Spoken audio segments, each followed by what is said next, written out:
विश्व प्रसिद्ध बोधिसत्व बाबा साहेब डॉक्टर भीमराव अंबेडकर, मान्यवर कांशीराम जी और इनसे पूर्व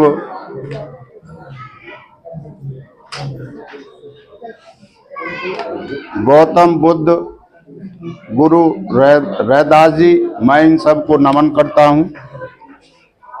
मंच पर आसीन हमारे गुरु श्री धर्मवीर सिंह अशोक जी, दिल्ली प्रदेश के महासचिव श्री सतीश चौधरी जी और अन्य सभी मंच पर आसीन और मेरे सामने समर्पित कार्यकर्ता बीएसपी के, आप सबको जय भीम।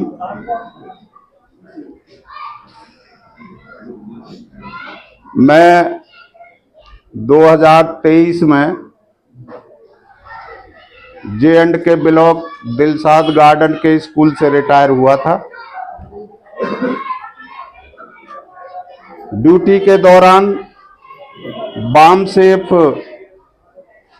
नामक संगठन से मैं जुड़ा था, जिसका निर्माण मान्यवर कांशीराम जी ने किया था। उसमें सीखता रहा और मुझे क्या पता था कि आज ये काम भी मेरे साथ हो जाएगा, जैसा आपको दिख रहा हूं प्रत्याशी के रूप में।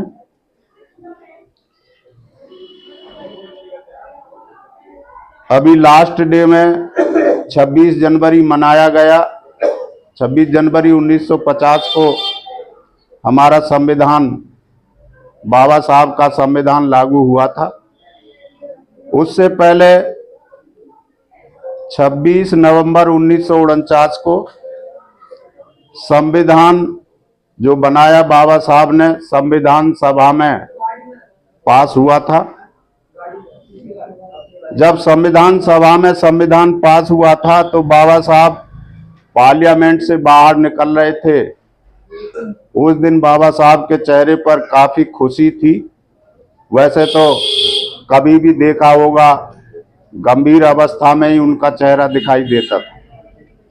जब वो बाहर निकल रहे थे तो उनके साथ और 2-4 जनरल कास्ट के सदस्य आ रहे थे और वो कह रहे थे, भाई अंबेडकर आज बहुत खुश हो। कि हाँ खुश है, दिन है खुशी का। हमने जो प्रयास किया है उसमें सफल हुए हैं। कैसे कि अब देश का राजा वोट से पैदा होगा, पेट से पैदा होना बंद हो गया। ये ऑपरेशन कर दिया। तो उन्होंने कहा ठीक है, खुश हो लो तुम, ये तो इतने सालों से तुम देखते आ रहे हो और आगे भी देखते रहना। हम तुम्हारे लोगों को तोड़ेंगे, बांटेंगे, खरीदेंगे। बाबा साहब ने कहा कुछ भी करते रहना, एक दिन तो ऐसा आएगा कि आपको बहुत पीछे छोड़ देंगे। तो लगता है कि ऐसी व्यवस्था जब से चली आ रही है। उत्तर प्रदेश में 4 बार सरकार बनी, पहले कम सीट आई, फिर थोड़ी ज्यादा आई, फिर ज्यादा आई। और इसमें बहुजन समाज के, खासतौर से शेड्यूल कास्ट और मोमडन्स के वोट मिल गए। 20% वोट वैसे ही है उत्तर प्रदेश में शेड्यूल कास्ट का, 10-15% और मिल गया इधर उधर से। बहुमत की सरकार बनी। बहुमत की सरकार बनने के बाद जो काम किए बहन जी ने, आप देख लो। देश में तो क्या, विश्व वाले भी देख रहे हैं उनके द्वारा किए गए निर्माणों को, उनके द्वारा बनाई गई नीतियों को। और उनकी बनाई हुई नीतियां अभी तक पूरी नहीं हुई हैं। जेवर हवाई अड्डा लाने के लिए बहन जी का ही वो प्रयास था, अभी तक पूरा नहीं हुआ। 14-15 साल हो गए। बहन जी होती तो 5 साल में चालू हो जाता। तो बहुजन समाज पार्टी कोई नौटंकी नहीं करती है, काम करती है।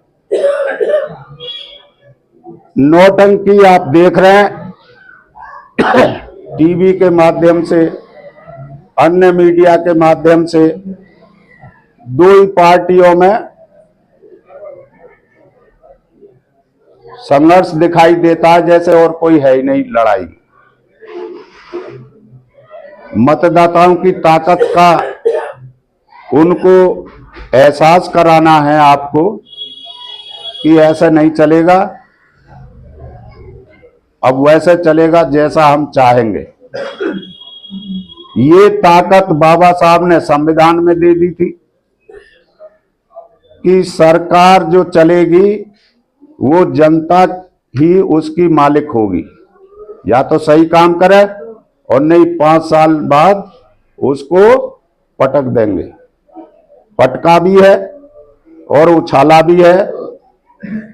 एक हथियार ने जो बिना दर्द पहुंचाए काम कर देता है, वो है वोट। वोट आएगा तो सरकार बनेगी, वोट नहीं आएगा तो नहीं बनेगी। सीधी सी बात है। और आप अगर वोट देते हैं बहुजन समाज पार्टी को, गोकलपुरी विधानसभा सीट का जो क्षेत्र है उसमें हम लगभग सारा कवर कर चुके हैं। हमें तो ये रिजल्ट सा दिखाई दे रहा है कि आप लोग इस सीट को हॉट सीट बना देंगे पूरे देश के लिए, और पूरे देश के लिए आप एक संदेश भी देंगे।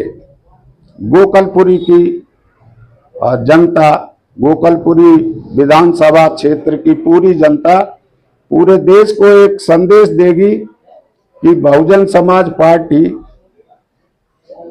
इतनी नहीं गिरी है जितना तुम लोग सोच रहे हो। ये अप होना शुरू होगी, जितना होना था डाउन हो गई। उसके भी कई कारण हैं, आप लोग ज्यादा बेटर जानते हैं, राजनीति में रहते हैं। कुछ मेरे साथी हैं, रिटायर्ड भी बहुत सारे दिख रहे हैं, वैसा ही मैं हूं। कुछ ज्यादा तो राजनीतिक बात नहीं आती। तो मैं चाहता हूं कि आप इस सीट को हॉट सीट बना दें, बहुजन समाज पार्टी को वोट करें और करवाएं। ये आपसे मेरा अनुरोध है। दूसरा यह है कि इस क्षेत्र की जनता को जो चाहती है कि एक एमएलए ऐसा हो जो आपकी उम्मीदों पर खरा उतरे, मैं वो काम करूंगा। कहीं संघर्ष की बात आएगी, आपकी डिमांड के लिए, मांग के लिए, जो मेरे से नहीं हो पा रही है, सरकार करेगी, तो मैं आपसे आगे चलूंगा और आपकी उम्मीदों पर खरा उतरूंगा। आप एकमत होइए और बहुजन समाज पार्टी को जिताइए। धन्यवाद। भारत के संविधान के रचयिता, नारी के मुक्तिदाता B.R. अम्बेडकर जी को अपना कोटि कोटि नमन करते हुए, मान्यवर कांशीराम साहब जिन्होंने वामसेव DS4 बहुजन समाज पार्टी की स्थापना कर इस वंचित समाज को एक राजनीतिक प्लेटफॉर्म दिया और राजनीतिक चेतना पैदा की, उनको कोटि कोटि नमन करते हुए, भारत में ही नहीं विश्व प्रसिद्ध आयरन लेडी बहन कुमारी मायावती, अध्यक्षा BSP और 4 बार मुख्यमंत्री उत्तर प्रदेश, राज्यसभा लोकसभा की सदस्यता रही, बहन कुमारी मायावती जी को अपना आदर्श नेता मानते हैं और उनके और आदर्श पर चलते हुए आज इस लोकसभा, उत्तर पूर्वी और विधानसभा पूर्वी गोपालपुर दिल्ली प्रदेश महासचिव सभा में उपस्थित पूर्व मंत्री और कई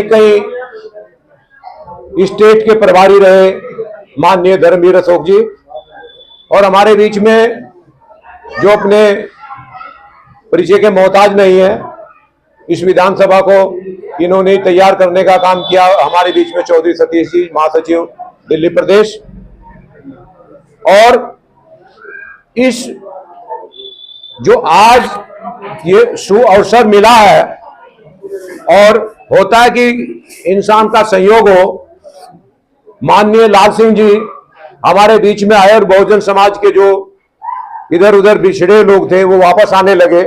हमारे प्रत्याशी लाल सिंह जी, आज की अध्यक्षता करें नरेंद्र गौतम जी, पूर्व प्रत्याशी निगम विजयपाल जी, सुमन प्रधान जी, राकेश जाटव जी, किसका समाधान कैसे हो और दर्द क्या है? दर्द सभी के अंदर एक है, जितना इधर है उससे ज्यादा उधर है, कि हम बहुजन समाज पार्टी को जो हमारा छिटका हुआ वोट है, जो हमारा इधर चला गया है, तो उसको हम कैसे इधर करें। हमारे बीच में अनुभवी लोग बैठे हैं, वो भी बताएंगे।